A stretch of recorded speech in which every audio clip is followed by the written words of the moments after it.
Ciao Ciro, ciao Napoli, qui dal mio Paraguay godendomi questo scudetto atteso da 33 anni.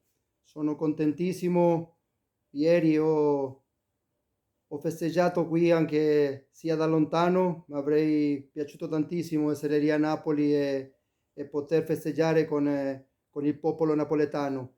In questi giorni più che mai i tifosi mi hanno fatto sentire onorato e hanno onorato quella frase che dice chi ama non dimentica, perché ho ricevuto tanti messaggi di ringraziamento per quello che abbiamo fatto noi nella rinascita del Napoli, e invece sono io che devo ringraziare quell'affetto che sempre mi hanno dimostrato i tifosi napoletani. Sono passati tanti anni e loro non si dimentica.